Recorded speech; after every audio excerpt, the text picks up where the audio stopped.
So it's that time of year again. iPhones have just come out in store, and this is the iPhone 12 unboxing. So now the iPhone 12 is the younger middle child in Apple's latest lineup of iPhones.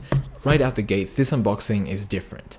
Every new iPhone sold comes in a box that's about half as thick as the iPhone 11. And to be honest, I love this new slimmer and sleeker box design. It feels very minimalist and very luxury at the same time, but you're not here to see the box. You're here because you want to see what's inside the box.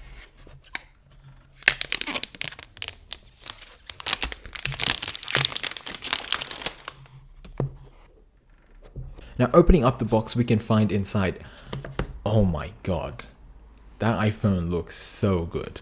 Okay, I'm just gonna have to put that aside for now so that we can leave the best for last. And inside the box, along with the phone, we also get a lightning cable. It's not braided or anything, but we'll come back to that in just a second. And we also have this paperwork that's half as big as it was in the past. Now, they've also only included one Apple sticker, which is probably the most heartbreaking part about this unboxing. And now, as you've seen in all the controversy surrounding the iPhones this year, there is no charging brick and there is no wired earphones included in the box. Now, Apple claims this is to protect the environment, but coming back to that charging cable, it's a USB-C to Lightning cable. Now, I have 15 Apple products in my household, and only one of them has come with a USB-C wall mount. So what am I supposed to do with a USB-C cable to try and charge my iPhone? But now, returning back to the iPhone, the blue color is just amazing. Apple just calls it an ordinary blue on their website, but everybody on the internet has coined it as a midnight blue, and is definitely the color to get for the iPhones this year. Now that was very satisfying. This boxy new shape of the iPhone, I have to say, is quite nice. Now, if you haven't used an iPhone 5S or the original iPhone SE, both of which have the same boxed design, it might be a bit jarring and the edges might feel a bit sharp in your hands, but otherwise this boxy shape is the way to go. In fact, the square shape was what made me fall in love with iPhones initially, but ever since the iPhone 6, they've all had the rounded corners. But it's good to see that they're finally coming back to a design choice that's really going to be a lot better than all the rounded corners on every other smartphone in the market. Now, comparing it again to last year's iPhone 11, Apple does claim that the iPhone 12 is 15% smaller, 11% thinner, and 16% lighter. And I have to say, shaving off those round edges really does make a noticeable difference in how tall and how wide the phone is. But visually, the boxy shape made the iPhone 12 look a lot thicker than it actually is. As for my impressions for the rest of the phone, I'll keep them very quick.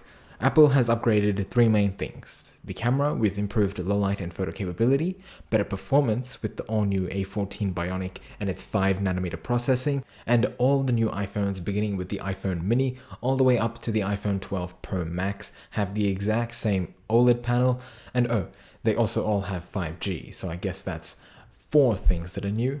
But funny story, Apple's 5G antenna is visible in some of Apple's promo material, but it's actually not visible on the iPhone itself.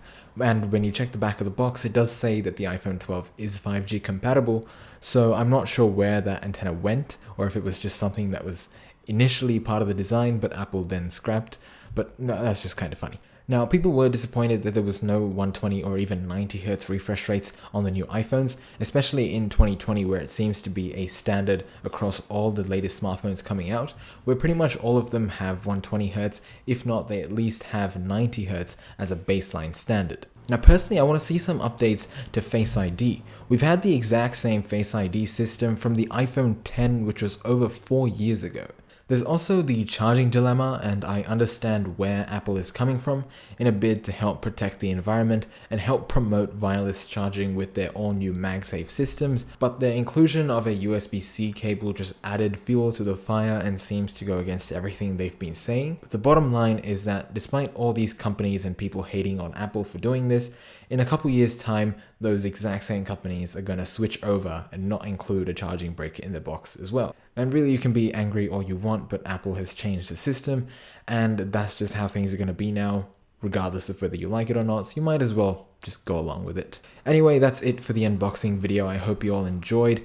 Let me know your thoughts on this unboxing, the iPhone 12, and Apple's whole charging situation as a whole down in the comment section below. I read all my comments, so I'm really excited to see what thoughts you guys have. And if you enjoyed the video, please be sure to leave a like and subscribe so you don't miss out on my full review of the iPhone 12, as well as some other tech related videos that are coming out really soon. And of course, until next time, have a great life.